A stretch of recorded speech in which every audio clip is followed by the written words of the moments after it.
What's up, everybody? Welcome into today's episode of Pushing the Pile, brought to you by FanDuel Sportsbook. Make every moment more. JP, there's a little something behind me here today. Got delivered, showed up on my doorstep. You can see it right there.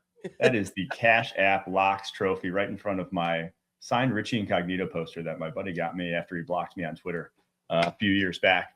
But all season long, leading up to the playoffs, Cash App sponsored our locks. We tracked how we're doing each week, and it's official.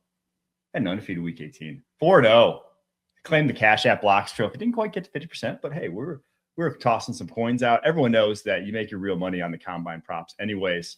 Can't wait to get to that season. But apparently we have a special message from Kyle Long, who took up the rear in our locks all week long, or all season long. Kyle, what do you guys say?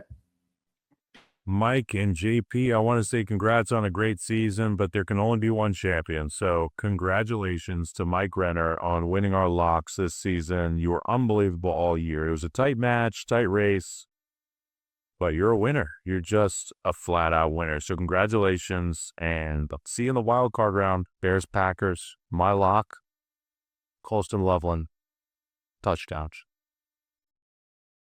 I expected a little more there from Kyle. I expected a little more trash talk. He kind of resigned to his fate there too much.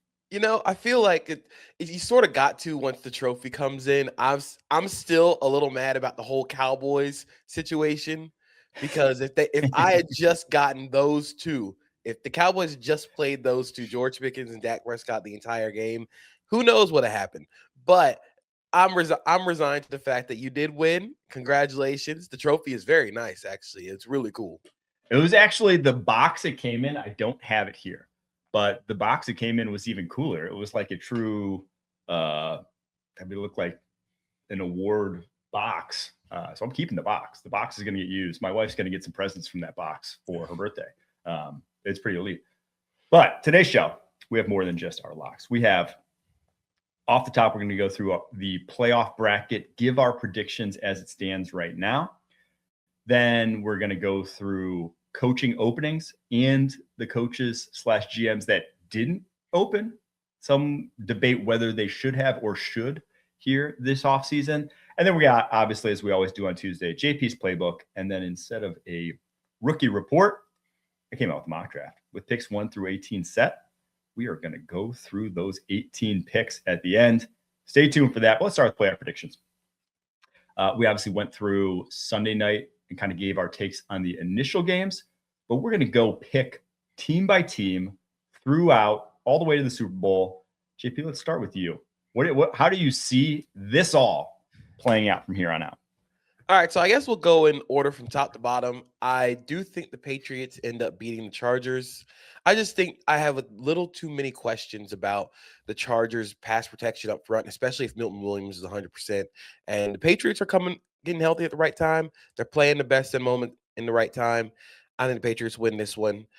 I think the Texans sort of just push the Steelers around for 60 minutes. The physicality that Steelers bring on offense, I think the Texans bring it in double. So I think the Texans win.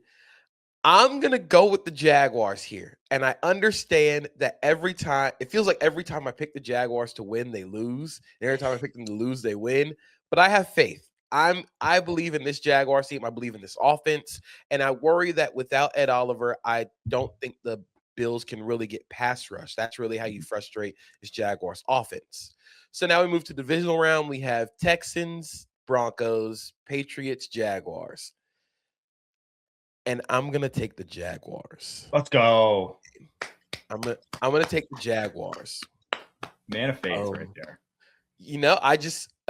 I worry a little bit about the matchup wise for the Patriots offensive line against this Jaguars defense. It's really good at defending the run. And then this offense is just playing really hot. The matchups potentially between Carlton Davis, Christian Gonzalez, and Marcus Jones against Brian Thomas Jr., Jacoby Myers, and Parker Washington could be one of the most fun matchups of the entire playoffs, low key.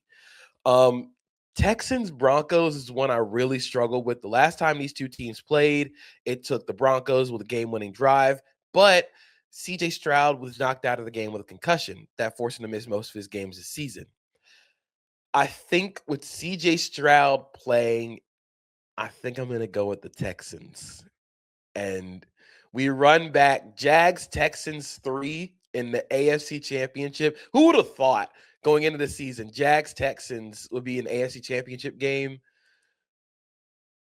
Screw it. Duval, baby. Jags Super Bowl. Let's make it happen. I feel like this team is really on a hot streak. They're one of the hottest teams in the NFL right now. I think the offense is playing at a really high level. And the thing is, in this game, Josh Hines Allen and Trayvon Walker will be the difference makers. They have always Josh Hines Allen has gotten the better of Ariante Aristuri in their matchups. Trayvon Walker's playing at a really high level. I just think the defense has enough this year to make sure that the offense doesn't have to play outstanding to win football games. So, NFC. Well, I just want to say we had the identical AFC outside of I have the Texans then winning.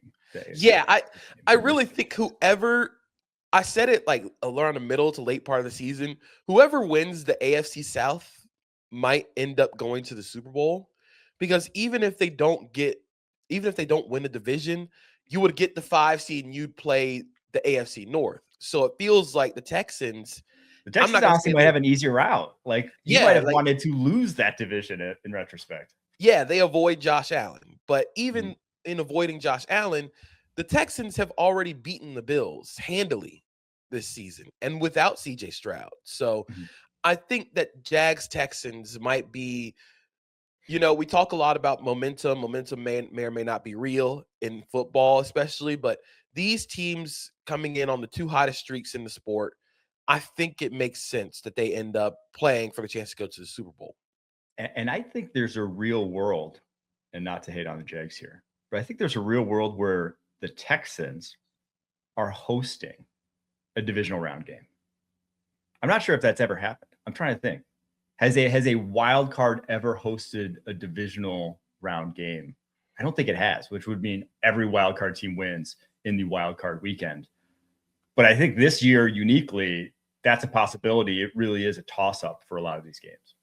Yeah, it's going to be close throughout the entire AFC. I think there's a lot of really good games, but there is a chance. And if the Texans get the host, like they have the best defense in football, and that's going to take you really far. But I'm rolling with the Jaguars here. They got the throwback logo up here. I feel the vibes. I feel the good vibes coming from that logo. So we're going to move to the NFC.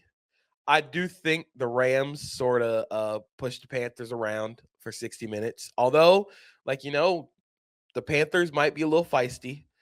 I'm going to go with the Bears beating the Packers, mainly just because I really worry about the Packers' ability to get pass rush on Caleb Williams without Micah Parsons. That was the whole reason you go and get Micah Parsons is to get quick pressures on a guy like Caleb Williams. I struggled with 49ers Eagles because I feel like that game's going to end like 13-10 because neither offense is going to be able to really score. But I sort of feel like the Eagles in this scenario win because they have too many impact players. They are always a Devontae Smith or A.J. Brown play away from winning the game. So we get to a rematch of Eagles-Bears and a rematch of Seahawks-Rams, which is incredible football. I'm going to go with the Bears beating the Eagles. I think that the run game, the stuff they did in the run game, Caleb Williams, and then I just worry about the Eagles offense. I really do in this scenario. And against an offense that has a little more punch to it, I really worry about how much the Eagles can fall behind in this game. Yeah, I mean, we saw it the first time around, right? I think it looked like an uneven matchup. That was not really a close game. The Bears kind of rolled them up. Yeah, and I wonder how much not having Jalen Carter affected 200 plus yards on the ground. But even then, like schematically, like he played for for a majority of the game. But I think the Bears just have it this year when it comes to offense wise. I don't know about defense, but I think the offense can get them deep into the playoffs. On the other side, I really struggled with this one because I love both these teams. I think both these teams can be Super Bowl champions. I'm going to go with the Rams in the third matchup, because with Devontae Adams back, I think what they really struggled with in the last game that these two teams played, the Seahawks bowed up against the run, and when it came down to needing someone outside of Puka to make a play, they didn't really have anybody outside of him. So getting Devontae Adams back healthy, it changes the math for this Rams defense, or the Seahawks defense, and the Rams, I think, will be able to just get some sustainability from their offense, and the defense is going to play well, I think, against the Seahawks offense again. So we got Ben Johnson versus Sean McVay, NFC Championship. I'm going with the Rams in this one, and we get a rematch, Jags-Rams, in the Super Bowl. I will not be the one homer who says their team is going to win the Super Bowl. Of course, anything. Oh, you're not going to go that far? Come on, dude. I'm not going that far. Maybe if they get to the conference championship, if they get to the conference championship by beating the Bills and then beating the Patriots, I will then say, like, yeah, this team can win a Super Bowl. Like, but I'm not there yet. I'm gonna go with the Rams. I think the last matchup against these two teams, of course, was very different. It was pre-Jacoby Myers, but the one way to frustrate this Jaguars offense is impactful defensive tackle play. That's why Jeffrey Simmons was game wrecker in their 2 games Tennessee played. That's why Seattle gave them problems. That's why the Rams gave them problems. It's because they have defensive tackles that can make an impact in the run game and the passing game. I think the Rams have too much on that defensive line. And then offensively, the last time these two teams played, Matthew Stafford threw 5 touchdowns. And maybe I'm just a little scarred from that moment. But I think the Rams I think they are the most complete team in the NFL, and I think they're going to win. I think they should win the Super Bowl this year. Whew. All right, wipe the board. Let's do mine. AFC, like I said, all the same except for Texans going to the Super Bowl. So that would be Pats over Chargers, Jags over Bills, Texans over Steelers in the wild card round, divisional round, Texans over Broncos, Jags over Pats, and then Jags losing to the Texans. Texans making it as a wild card, 5th seed to the Super Bowl. And then the NFC, though, I see it a little bit differently. I think the Packers beat the Bears. I think that is not who they wanted to see. I think that offense has given them trouble the past 2 times around. And again, if you don't pressure Jordan Love has torn up opposing defenses better than anyone else. And to date, they have not been able to pressure Jordan Love or Malik Willis. So I think the Packers win that one. I think the Eagles beat the 49ers, and I think the Rams beat the Panthers, which means Packers, Seahawks, Rams, Eagles. I think it's setting up for Rams are going to face the Seahawks at some point, right? Whether it's the divisional round, whether it's the conference championship, it has to happen based off of the 2 previous games. And then, so it's Seahawks, Rams. I have it being the NFC championship game. I honestly don't know. It's like, I feel whoever, to me, the 2 best teams in the NFL, the winner of this game is the Super Bowl champion. I almost just want to punt and say, I don't know. But if I had to pick, I lean with you. I lean the Rams. I think the offense at full strength is just too dangerous. It's just, they can put up points on anyone, whereas the Seahawks are just far more one-dimensional offensively than the Rams are. They can be stopped, shall we say. I just don't think anyone fully stops this Rams offense. So because of all that, give me the Rams. Yeah, and I think when we get down to it, like you said, it's going to be Rams Seahawks at some point in this playoffs. It has to be. With the way these 2 teams played, they're the 2 most complete teams in the NFL. And I'm really, really fascinated if the Rams have to play the Eagles again, because the Eagles gave them a lot of fits on both sides of the ball. But you can also say they were a block kick away from beating the Eagles. So yeah, it feels like, even though the Eagles have the clear advantage when it comes to the Rams offensive line versus the Eagles defensive line, AJ Brown, Devontae Smith against Emmanuel Forbes, Akello Witherspoon, it feels like these games are just gonna be close because the Rams are just that good. And in case of a coin flip, I just don't trust this Eagles offense in high leverage situations this year. And also going back to last year's playoffs, Rams were right there, man. They gave the Eagles the best game of anyone en route to that Super Bowl. And it was not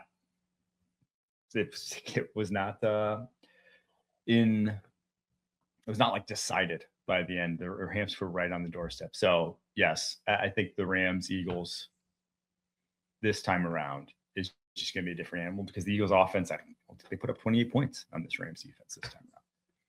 All right. That is our predictions for the playoffs. We're going to get to a lot of what we saw on Black Monday, whether it's ranking the head coaching openings as well as seeing which coaching spots did not open and GMs as well. We're going to go through all those after this. You can't count on accurate expiration dates. That is a rookie mistake. Or the kindness of strangers. But thanks to CBS Sports, you can always count on Sundays with the NFL on CBS and Paramount Plus. Let's start with this, JP. Let's start with the coaches. Again, I can put /GMs that did not get fired, that still have their job, that were on the hot seat. Could still be on the hot seat. I mean, it's not always the first day after. I mean, what was it? Mike McCarthy, we found out that he wasn't the Cowboys head coach like 2 weeks after the season last year. So it's not always the case that it's on Monday or Sunday, as we saw this year. So I'll go through them, the ones that I think were the most surprising, and you tell me which ones interest you the most. We had the entire Bengals front office, Zach Taylor, Duke Tobin. We had Dan Quinn, head coach of the Commanders. We had Aaron Glenn, head coach of the Jets. Mike McDaniel, head coach of the Dolphins. Chris Ballard, GM of the Indianapolis Colts. Todd Bowles, head coach of the Tampa Bay Bucks. And then John Harbaugh of the Baltimore Ravens. I'm a little surprised that John Harbaugh is going to stick around for another year. Of course, you could say, like, if you're giving him the benefit of the doubt, you give him a mulligan for this year, given that Nnamdi Madubuike missed time with an injury. He was out for the rest of the season.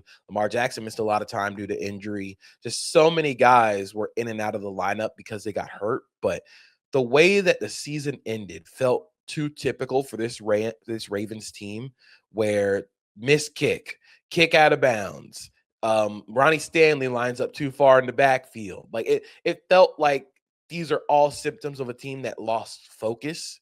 And that comes back to coaching. Now, I wonder if Harbaugh keeps the job, but they say you got to get rid of both coordinators.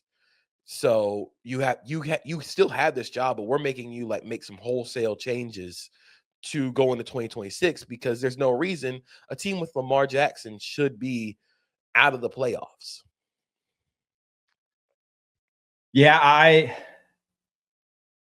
it's hard to know what internal is going on in Baltimore. Obviously, like you've seen reports, the reports last week about Lamar and the immaturity there or whatever that was coming out of that locker room. But John Harbaugh is too good of a head coach to just say you'll be able to do better. Right. And I think this coaching cycle specifically, if this were last year and things bottomed out and you have Ben Johnson sitting there, you have Liam Cohen sitting there, you have Mike Vrabel, but it's like, who are you pointing to that you're like, this guy really has it? Clint Kubiak, but Clint Kubiak is not the offense that you want to plug Lamar Jackson into and what he's done historically. Not to say that Clint Kubiak can't change his offense and he wouldn't scheme it to Lamar, but it's just like, that doesn't feel like it's obviously the guy to take Lamar to the next level or back to his MVP level, right? So is it Jesse Minter, who's himself like a Harbaugh tree guy, right? It's like you're going to replace him with another guy out the Harbaugh tree. That one doesn't seem like it makes sense really either. So I just don't think there were the candidates or are the candidates that make me want to move on from John Harbaugh, because I think if John Harbaugh were to be fired, he's the best candidate on the market. He immediately, we're talking about him as the guy that you want for whichever head coach opening it is. So yeah, that one to me, I think it makes sense when you look at all the variables, even if it doesn't seem like it's going the right direction. We'll see if that changes this offseason. The one that's interesting to me is the Bengals situation. Obviously, living here for almost a decade now in the Cincinnati area, it's just sad Not to say that, I don't love calling for guys' jobs. I don't think Duke Tobin is an awful general manager, but I do believe in holding people accountable for their actions, basically, like evaluating their job. And if they haven't done well enough, saying that. And if you look since their Super Bowl appearance, 2021, what he's done to this roster in terms of adding talent, in terms of his draft picks, in terms of his free agent signings, and objectively, that is why they are where they are, which is missing the playoffs the past 2 seasons. It is because they have whiffed on so many top 100 picks. Their draft track record has been terrible over that span. And even when Joe Burrow's healthy, they just lost to the Cleveland Browns in Week 18, right? That was the team that you assembled this year. That's the team that you thought was going to compete for a Super Bowl, right? Like, that's when you have Joe Burrow, that should be the plan every single year. And you lost to the Cleveland freaking Browns in Week 18. Yeah, sure, it was a meaningless game, but like, that was a full strength team. You didn't sit guys. That was what you were trying to win that game, and you lost. So I just find it very difficult to look Cincinnati fans in the eye and say why it will be different going forward than what it has in the past 2 years is, I think, the biggest thing. And especially when you just look at what they've done along the offensive line. And they finally, I think, have kind of started to figure it out. The offensive line is finally, I think, this back half of this season, competent, right? But before that, it got Joe Burrow hurt like 3 times. It got your franchise, the guy who is going to get you a Super Bowl, if anyone is, it has derailed his career completely via injury. And for all those reasons, it's just like the fan base here has every right to be pissed off about this because, again, they're not selling anything different to the fans. I did see, though, this is the first time that Duke Tobin is going to do a postseason press conference in like years. So at least they did that. At least that's a change there in Cincy. It's been 6 years since Zach Taylor was hired, and I still don't know if he's a good coach. Like, I don't think he's a good coach. And they've went to the Super Bowl, but I feel like Zach Taylor doesn't really do much to help his team win. Of course, having Joe Burrow, Jamar Chase, and T. Higgins will win you a lot of games. When it comes to those game management, when it comes to late game situations, I just don't think Zach Taylor's that good. And like you said, you cannot sell a franchise. You can't sell a fan base on what the Bengals have done post Super Bowl.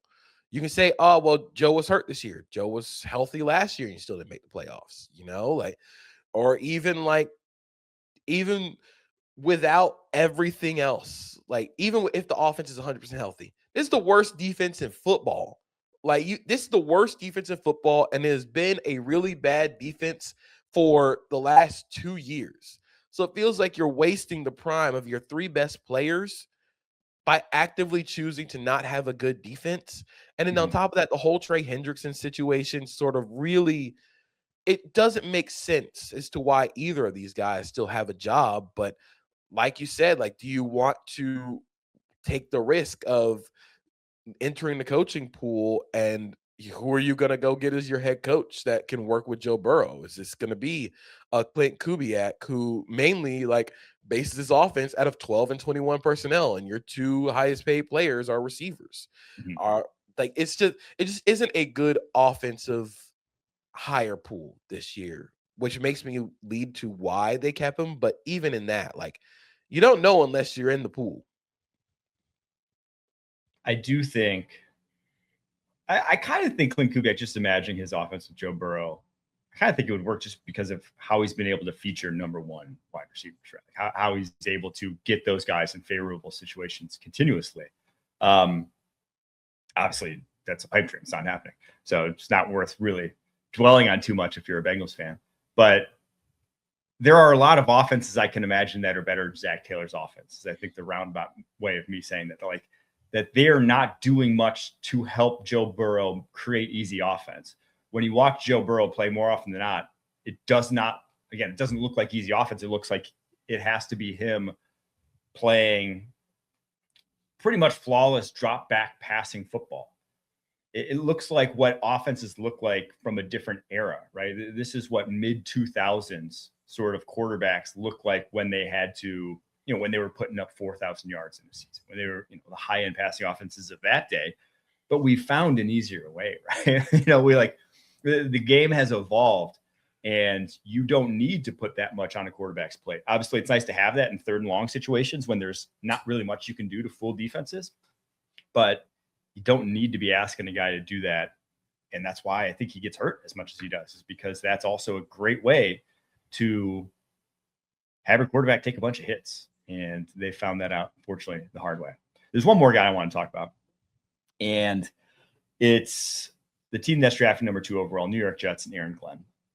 I texted one of my buddies who does a Jets pod and said to him, is Aaron Glenn and the deficiency of this defense, is it a feature next season instead of a bug? Are they trying to stink in 2026? Like, is there a world where this is a full-on tank in 2026 for the 2027 quarterback class that likely to feature Arch Manning, Julian saying it looks like, at least on paper, could be a special class. And at least outside of that, there are other special prospects. Like evaluating some of the sophomores this year, I'd say there's about 4 guys that would be top 10 picks today as true sophomores that will be in that draft class. So is this a feature, not a bug, that Aaron Glenn had a defense that didn't have a single pick that was one of the worst in the NFL this year? I think with Aaron Glenn, it was all really bad. And I think the defense not being good really was sort of a symptom of him wanting to be more of a CEO type coach instead of taking more of a hands-on approach with the defense. It's why he hired Steve Wilks. It's why he fired Steve Wilks as defensive coordinator. Because if you can't be the defense guy, hire a defensive coordinator, and then he coached the defense to one of the worst, like, point differentials, one of the worst defenses in recent memory. But I also think that because he is a former player, because he's a former Jet, and I think he has a great relationship with Darren Mogi, the GM, Woody Johnson, I think that's why he's going to keep this job. And I also think that he came in sort of understanding that this is going to take a long time. Now, I don't say that to say it's okay to just suck for the next 2 years and then go be good, but it feels very much like the Detroit Lions under the first year under Dan Campbell. The team was awful, but then you start seeing things start to build the next year. They don't have to go out and make the playoffs next year, but you should see a competitive team. You should see a team that's losing close games. Maybe you win a game that you shouldn't here and there. You should see some sustainable things from this team. So that's what I'm hoping for from the Jets. But I also think if they're going to punt on this quarterback class for 2027, I think it's going to be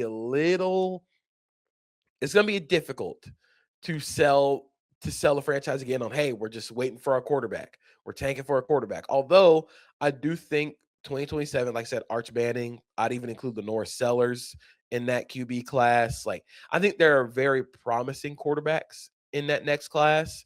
But with the second overall pick, again, contingent on Dante Moore entering the draft, you kind of got one falling to you. So you might as well go ahead and grab him while you can instead of waiting for a miracle and getting the number 1 overall pick again. Yeah, I'm right there with you in terms of if Dante Moore's there, I'd take him at 2, but that's no sure thing at this point. And so I was a little surprised that they did keep Aaron Glenn, I will be honest. Let's get to the openings, though. There's 6 of them, and we are going to rank them based off attractiveness. Pre-show, trying to do this was tough, man. I did not know. There was one clear one, in my opinion, and then after that, you could convince me on any single order 2 through 6. I just don't find any of these other ones attractive. So I'll give mine. Want to hear your reaction, then you give yours. Number 1 to me clearly is the Atlanta Falcons. I just think talent-wise, it's a roster that's good. I mean, they literally were tied for the top of their division this past season. And I think that's the other biggest thing is it's a bad division. This is not a good division and doesn't profile to a great one moving forward. I don't think there's anyone that's on a huge come up that will be, 14-3 next year, right? There's not a sleeping giant. Maybe some teams are heading in the right direction now, whether it's the Saints, whether it's the Panthers, but no one really, they don't even have the cap space, truthfully, to make these big year-on-year improvements. So Falcons, they don't have a ton of cap space themselves. They'll have a little more after they cut Kirk Cousins, but it's a fine roster right now that I did think underperformed this past season. So that's the clear one. Then after that, I went Titans, Raiders, 2-3, basically because of the quarterback position and the cap space. You have, with the Titans, number 1 overall pick last year, with Raiders, number 1 overall pick this year, I assume it's going to be Fernando Mendoza, and you have over $100 million cap space. So you come in and you have this sort of carte blanche to just add talent where you see fit. You have the picks to add it where you see fit, and you can kind of make it in your image from the ground up. That's just, to me, appealing. As I said before, like, to have that now, the divisions look tough for both of those teams. Trying to get over the hump is going to be difficult. That's why I probably put the Raiders behind the Titans in this, even if they have more talent on the roster right now, because the division is much more difficult. But both of those are attractive to me from that point of view, that it really is just open season on this roster. After that, I see the Giants and the Cardinals at 4 and 5 very similarly. I think both are in tough divisions to get over the hump going forward. Both have talent on this roster, but with the Cardinals, bigger question marks at quarterback. With the Giants, you still have a kind of a question mark at quarterback because Jackson Dart's health looks like a big question mark at this point. And I think both the teams could have a quick turnaround, but you don't necessarily have a bunch of cap space to go out and create that turnaround yourself. So they were 3-win teams this past year, and you can't really add too much to the roster. It's just going to happen via the draft and via your coaching. And then last to me, I put the Cleveland Browns. I think the Cleveland Browns are primed for a 1 to 2 year head coach that is gone after that time period. I think this is just a stopgap head coach.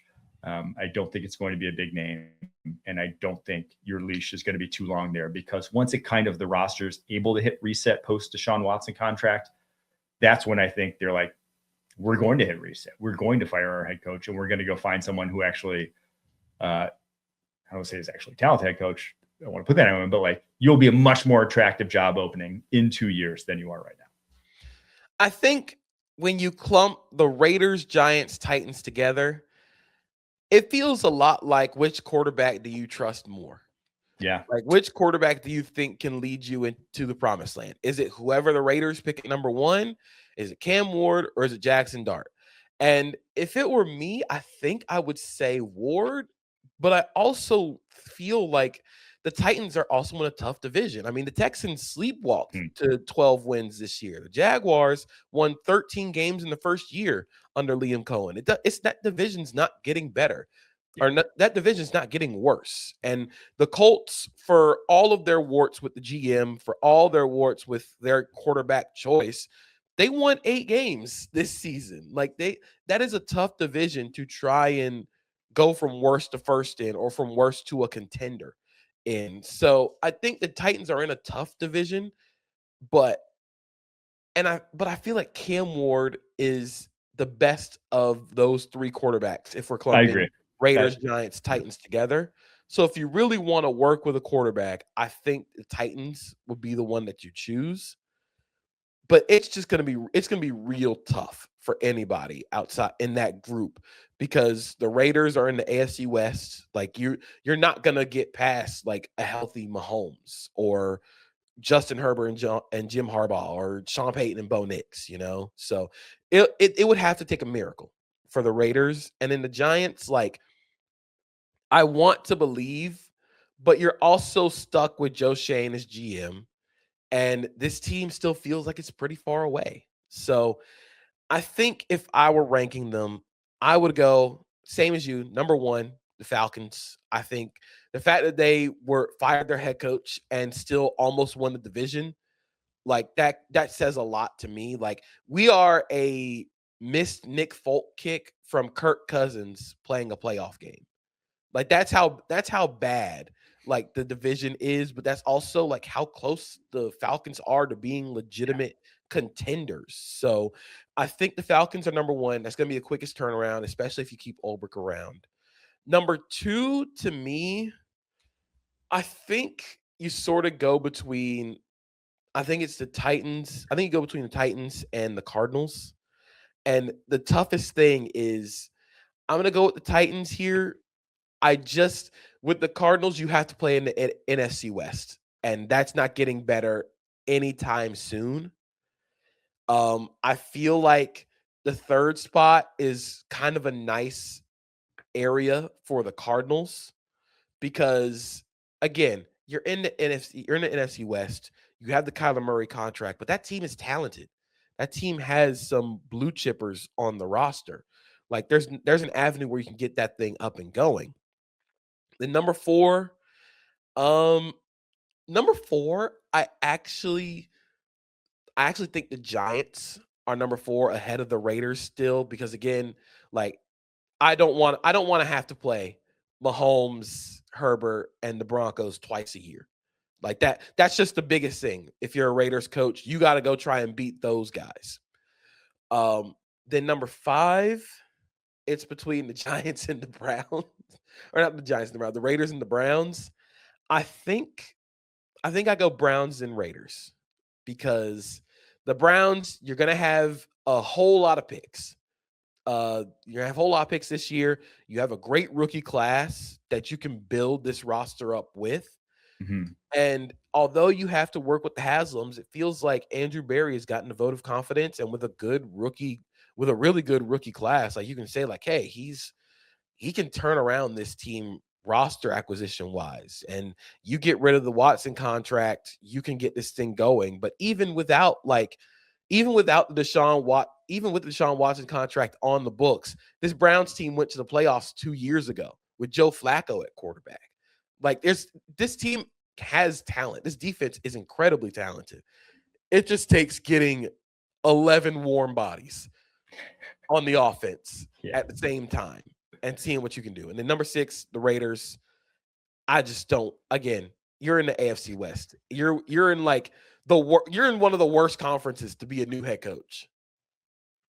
Yeah, I do. I probably was a little high on the Raiders in retrospect. It's just going to be tough. But I hope that whoever they do give a shot to this time, they at least give them a leash. Like they need someone to be there 3-4 years just to see, because the turnover there it's been abysmal. You're not going to do anything. All the buyouts. Yeah. Oh, gross. All right. There's our head coach openings. We'll obviously be tracking those as they fill up over the coming weeks. We're going to take a break, though, and get to JP's playbook and my first postseason mock right after this. The new era of UFC on Paramount Plus comes out swinging. The highlight machine collides with the Liverpool phenom, and the Hall of Famer returns to take on the Bantamweight champion. UFC 324, Saturday, January 24th, only on Paramount Plus. Hi, brother. What's in the playbook this week? All right, so first play we're going to is Ravens Steelers, and I thought this was one of my favorite play calls of the season by Todd Monken and the Ravens. In a short yard scenario, you got to have it. I thought it was super cool. Okay, so pause it here. The first thing that stands out is the Ravens come out in a sugar huddle. That means they're going to call their play quick and get to the line quick, not giving the defense time to adjust. Now, what happens here is at left tackle is Patrick Ricard. They go tackle over. Ronnie Stanley is lined up as look at his wide receiver stance right up there. That's Ronnie Stanley, big number 79, next to Isaiah Likely. And I think it's really cool they came out in this with a sugar huddle, because defenses, when they see tackle over, they normally bump everybody. You make in this case, the right guard, Daniel Falele, would be the new center because there's a tackle over there. So everybody bumps over. But because it's a sugar huddle and because it's a quick snap, you can't get everybody lined up. You can't adjust. And I think that the Ravens have really been trying to hit this play.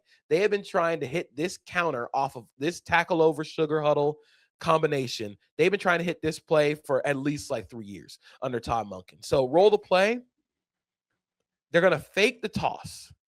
And they're basically running, in Madden, the Seattle play, the switch verticals, 4 verticals with a switch. That's what they're doing. But Zay Flowers ends up becoming the inside clear out receiver. And there's nobody in this void because number 22 on the backside is so focused on Patrick Ricard as the backside tight end or tackle in this scenario. There is nothing in this void. That's a wide open play. Look at how many people end up running with Isaiah Likely. Like, that's how you know that you have a great play unfolded. We have 3 players guarding one receiver. Zay Flowers catches the ball, walks into the end zone. It was a super cool play, super awesome design. I actually think the Ravens had a couple of big haymakers in that game that really should have helped them win the division, win the game. But alas, missed kick. It feels like the Ravens this season. But I thought that was a really cool play. One thing to note, it was the 3rd and 1 too. Which I think the thing that sells this is that short yardage run, Derrick Henry. And again, they've run this run out of this look. And so you're thinking with how much success Henry's had, you see the gravity of him. I mean, I think even Jalen Ramsey, who is, I believe this looks like a quarters look, who would be responsible for this or should be responsible for, that deep over coming to his side. He gets all the way out to the numbers. He's the opposite hash safety on this play, and he's all the way out to the numbers because of the run fake. And you see him just backing up. He has no clue where he's supposed to be after that run fake. And I believe he would be the guy responsible there. But it's a great look. I mean, it's just the perfect play call at the perfect time. And that's what you dream of as an OC. Yeah, you could tell, like, as soon as Tom Mulkin called that one, it's like, I got him. Because Jalen Ramsey is supposed to be the one carrying that number 3 receiver vertical. But because the number 3 receiver starts as number 1 in Zay Flowers, you end up switch releasing them. It just everything with the sugar huddle, with the quick count, the wires get crossed because you have to go at such a quick time. You can't communicate that as well as you'd want to in a standard huddle. And that's sort of what the Steelers did to the Ravens on Sunday. They quick counted them. So I thought that was really cool. That was my first playbook play of the day.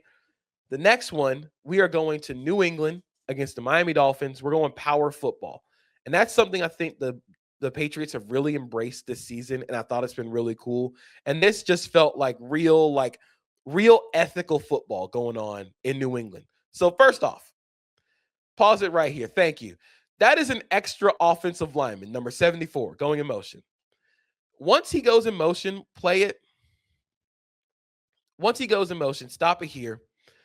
Where do you think the Patriots are going to run the ball based on how the Dolphins have lined up?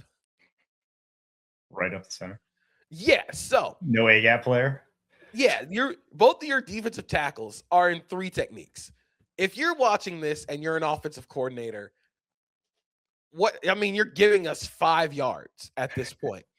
But the thing that I love that the Patriots embrace under Josh McDaniels is getting big. They get an extra offensive lineman on the field. They play 2 tight ends. They play with a fullback. They embrace being big. They embrace that jumbo personnel. And then Drake May normally throws downfield off of it. But with having all those big guys on the field, they can run duo. They can run counter. And on this play, they run power. So play the clip for me.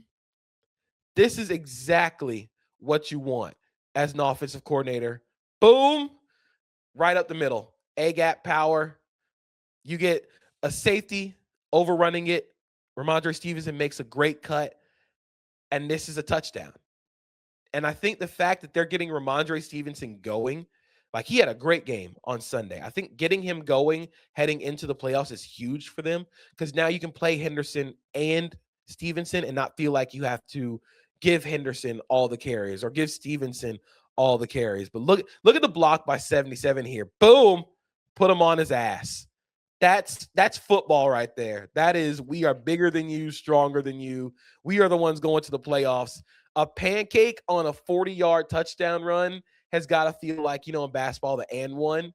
You dunk on somebody and you get the foul. That feels like an and one. What I love is when you slow it down, the timing of Onwenu pulling and Campbell climbing, the timing of them both hitting their linebackers at the exact same time. They both collide. That's how you rep it. Yes, and Campbell, I mean, obviously he knows his assignment here, but there's a 3-tech. Like you said, pre-snap, there's 3-tech. You're doubling to the second level, usually off of that, but you get that 3-tech spiking inside. And so he's clean. And to avoid, he literally avoids one linebacker to find the next one. It just is beautiful when you hit power like this and everyone has their responsibility to a T. As you see, like Ramondre Stevenson, he just pinballs untouched, seemingly all the way to the zone. Power and counter, when blocked correctly like that, is the best play in football. You get a hat on a hat, everybody climbing, making their blocks at the same time. It is the most beautiful play in football. I remember I had to grade back when I graded college football at PFF, when I was doing the grading for the college games that you see if you have a premium subscription. I did Samaje Perine record-breaking game. What was it, 400 when he broke Melvin Gordon's record for rushing yards, which I was pissed about because I was a Wisconsin fan growing up. Love Melvin Gordon. It was the fakest 427 yards, but it was just power. And they literally it was just that every single play. I believe it was against Kansas. Kansas kept slanting in and would just they were literally making the blocks for the Oklahoma offensive line. They'd slant into the direction or away from the direction of power. Linebackers would fly too far over the top. And it was just Samaje Perine literally running straight ahead.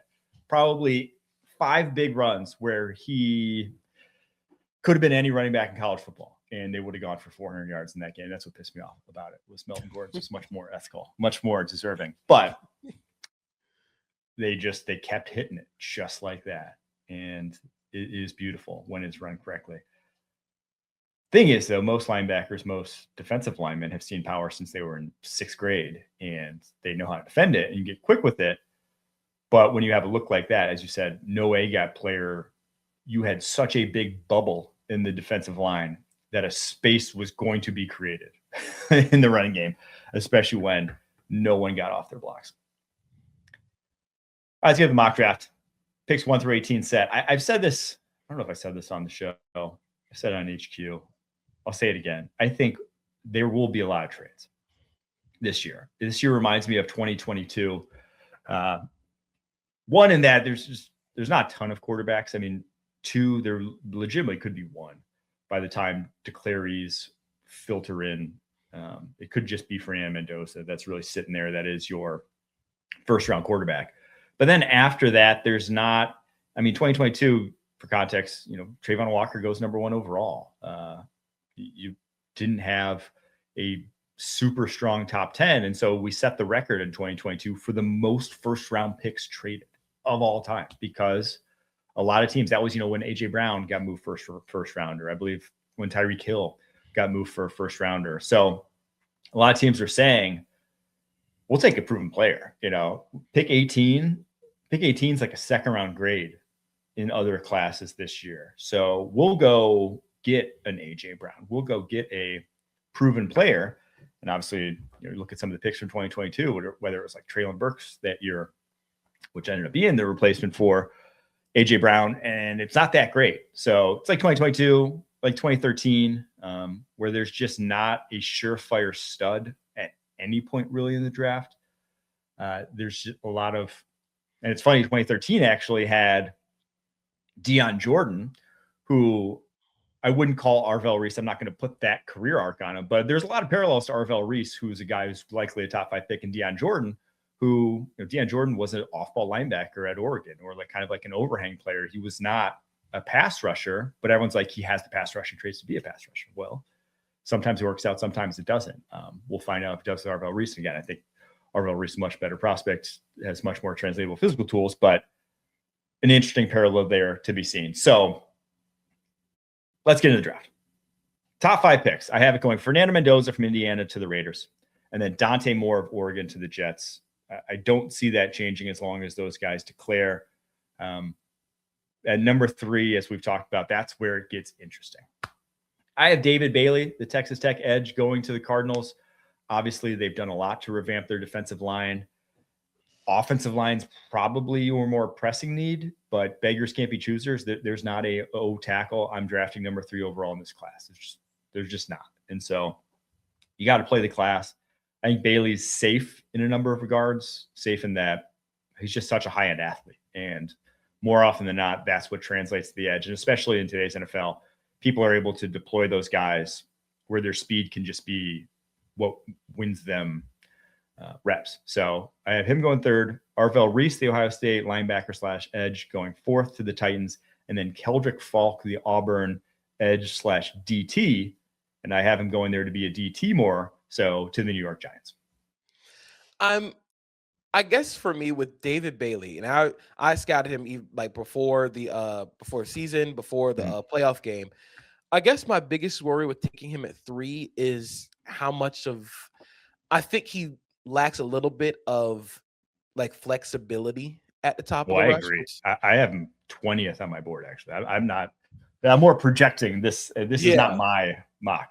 But his straight line speed, like if we're talking about like, I think he's going to kill the 40-yard dash because his straight line speed and burst is so good. That's how he wins as a pass rusher. He's so quick off the ball, and then he wins with the inside counters. He's going to win with a spin move inside. I think he's got a nice set of inside moves to go off his ghost move. I'm a little worried about the stiffness, and also just his ability against the run sort of leaves me wanting like, dude, you can be such a forceful player against the run that it's sort of like, hey, like if you really wanted to, you could do it. Reese and Falk, I also I love Keldrick Falk. I think I'm going to be a lot higher on Falk than a lot of people. Again, super young, long, physical in the run game. You've seen flashes of the pass rush. I think defense just sort of went into the tank this year for Auburn, and I think he lacks some of the refinement in terms of snap timing and get off. But again, he sort of reminds me of Greg Rousseau. So I sort of hope that he goes to a defense where he's allowed to play like true edge and grow into that. Or like you said, if you want him to be sort of a hybrid player, I think that might be where he might best make an impact on year 1. So you see him as more of an edge is what yeah. That's okay, because I feel like he's a 3-4 defensive end all the way. Like he's your gosh, why am I blanking on his name? Who's the Broncos DT? Is it John Franklin Myers? I guess like him and John Franklin Myers, Zach out. Like that's the kind of mold I see him in, as like an interior player, but like a guy who can move around a little bit, and just like your throwback 3-4 DTs. That's not really a hard true role in the NFL nowadays, but like you have guys lining up there a lot still, and I think he'd be a 3 technique. I just think at 20 years old with his frame, I'd rather he get up to like 300 pounds than go down to 260 and see what he can do off the edge. Then I just think he'd be such a force on the interior with that frame. Yeah, I wonder how much of the lack of snap timing was impacted by him maybe putting on weight this season to be more of a like interior player for Auburn. But because he just looked quicker last year.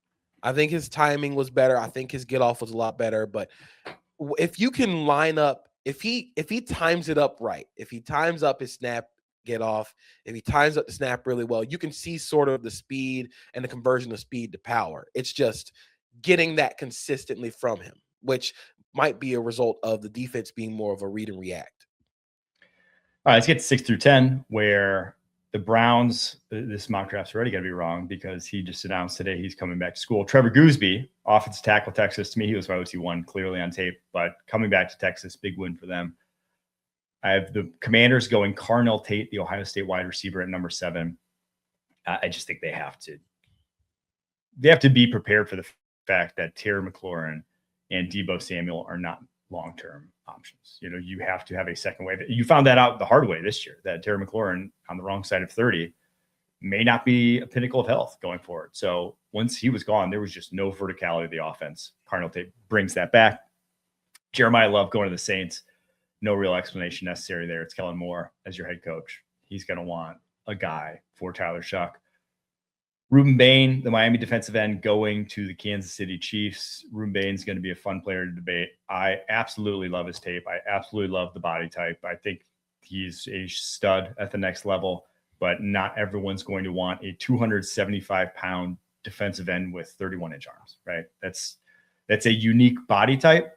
I think Steve Spagnuolo is one that would want that body type, though. That's played in his defenses in the past. And then last, number 10 here, Caleb Downs, Ohio State safety to the Cincinnati Bengals. I will have that mocked maybe every single mock until I'm told differently. It's just that's maybe the biggest position of need. You've just seen the defense without Jesse Bates. It's been awful. He's that type of player, in my opinion. We will continue to mock Caleb Downs to the Bengals until it happens. We're manifesting it. And I think right. The thing that stands out the most with Caleb Downs is I actually think he could play safety. You could play him at nickel if you wanted to.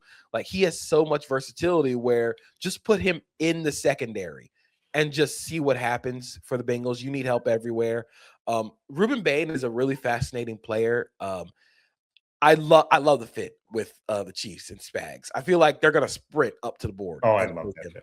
Because I think that he, outside of the short arms, which I think he wins in spite of by being quick upfield to get off the ball, I think some of the stiffness is a little worrying, especially in like the ankles at the top of his pass rush. But again, that's not necessarily the types of players that Spags wants in that defense. He doesn't want players that bend. He wants players that run through people's faces. And I'm really curious on the wide receiver class because I think the wide receivers are good, but I also wonder, like, you could say, like, a receiver could go as high as like 4 to Tennessee and 5 to New York, or the first receiver could come off the board at 7, or we couldn't have a receiver that goes in the top 10. You know, I feel like this class has so many question marks that, like, a guy like Carnell Tate, who is very good, I think he could end up going anywhere in this draft. I agree. And if I were Arizona at number 3, and this is my board, honestly, I'm probably drafting one of the wide receivers. Just, I don't think anyone else is that great of a prospect. Now, maybe Ruben Bain, like, I'm very high on Ruben Bain. The stiffness I'm not worried about because, again, as you said, the way he rushes is, I think he only goes high side rush in college because, like, he can.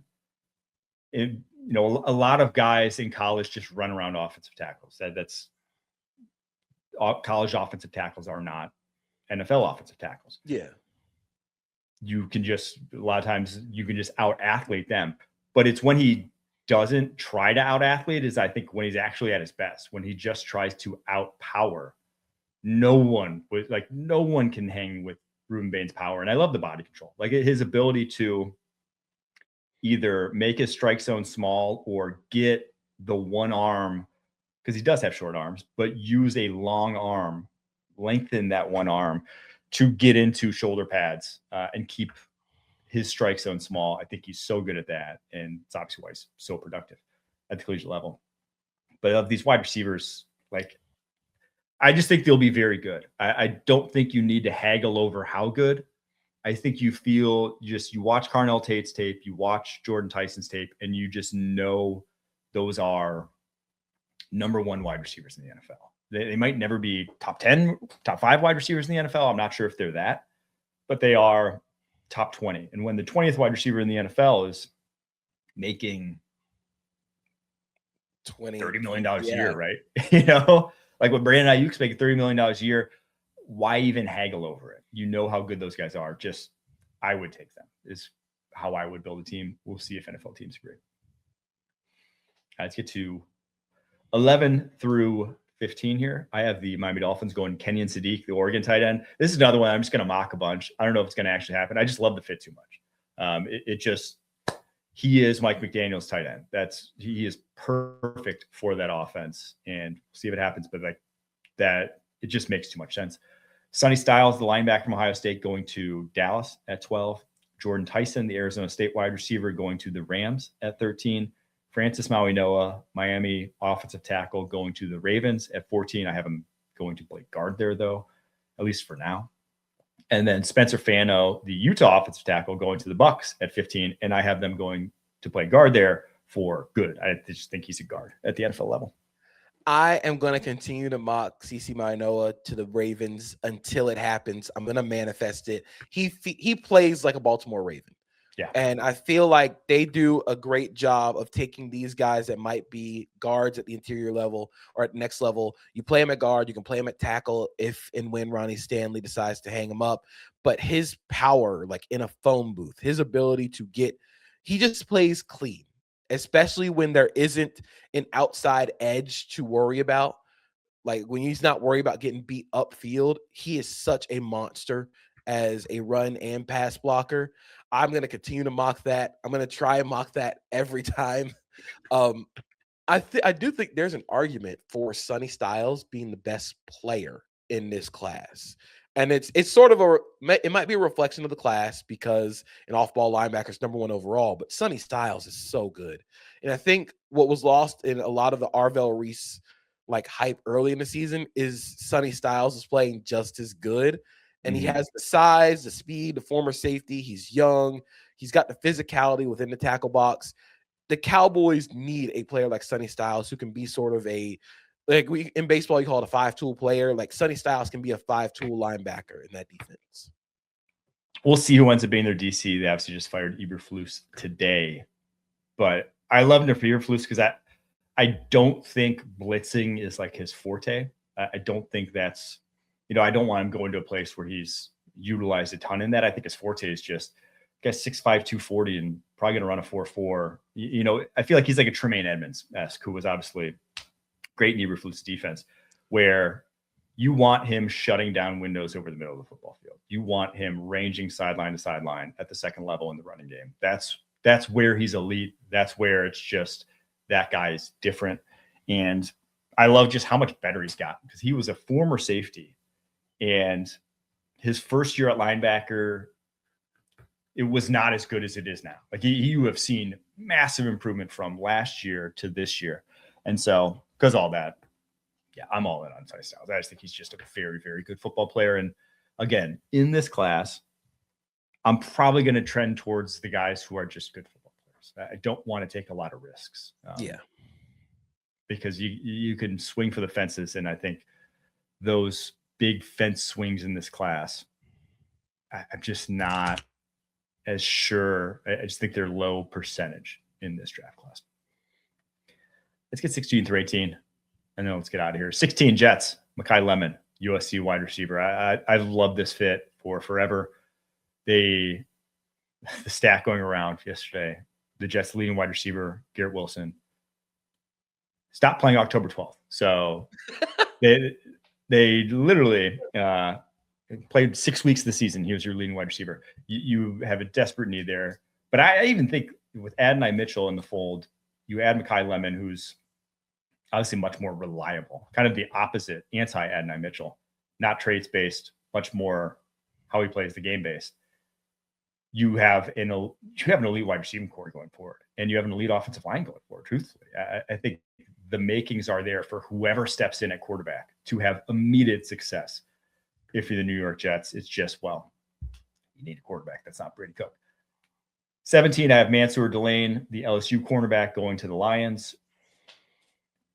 Terran Arnold had more flashes this year than ever before, but it's still coming along slowly. Enos Rakestraw was out all year with an injury.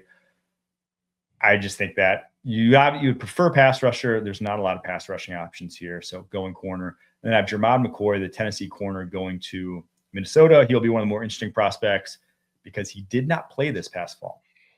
Sophomore tape, though, was elite. As good as sophomore tapes I've seen since, like Surtain, right? Like that kind of rarefied air of how good he was early on. And so for the Minnesota Vikings, we saw Kwesi go all in on injured guys last offseason free agency. Maybe he sees a edge there, maybe a market inefficiency in attacking a guy like Jermod McCoy, who, if healthy this season, just played like he did last season, he's top 10 easily in this draft. So the one thing I'm curious about with the Lions, especially, and I think Delane would be a nice pick for them as well, like given the inefficiencies of their cornerback group, if Taylor Decker ends up retiring, which it sounds like he might, and Dan Skipper also ends up retiring, which it also sounded like he might at the end of the season, you're going to need a left tackle. And it's sort of, I don't know how rich it might be, but maybe Caleb Lomu at 17 could be in play depending on the future of Decker. If you want, do you want to move Penei Sewell to left tackle and then get a right tackle later? I'm really curious on the future of the Lions, especially up front, if Decker ends up hanging them up. But Delane makes a lot of sense. Like you said, with the way the board fell, they would really love if David Bailey fell, because I think that would be an awesome pick for them. But Delane just makes a lot of sense here. You don't believe in Giovanni Manu? I just need to see it more. I think they believe in Giovanni Manu. You gotta get him reps. Yeah. And if you can get him reps, maybe he'll turn into something. But I don't know. It's gonna be tough to replace Decker. You're still like your left guard spot has been up and down due to injury. Christian Mahogany's coming off a serious injury.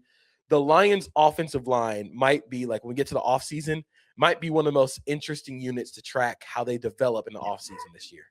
Yeah, as much as I do think the loss of Ben Johnson hurt, I do think the loss of Aaron Glenn hurt. I think the biggest difference between last year's Lions and this year's Lions was the offensive line. Just flat out, that was it. So if Decker retires, you are in a tough spot. Now, the nice thing for the Lions is they're not completely cap strapped. Like, when you draft as well as they did and have as many cheap guys as they do still, you have a little bit of leeway, but adding a tackle in free agency or via trade is notoriously difficult. So I don't want to be trusting this tackle class to figure it out for me. I'll just say that, especially when it's pick 17. It's going to be very difficult for them to get that offensive line back in shape if Decker does retire. All right. There you have it. Our Tuesday edition of Push the Pile. Appreciate you guys tuning in. We'll be back, Thursday, back to our normal schedule here, previewing the weekend and doing a little season recap, because absolutely previewing the weekend won't take that long. So until then, keep pushing.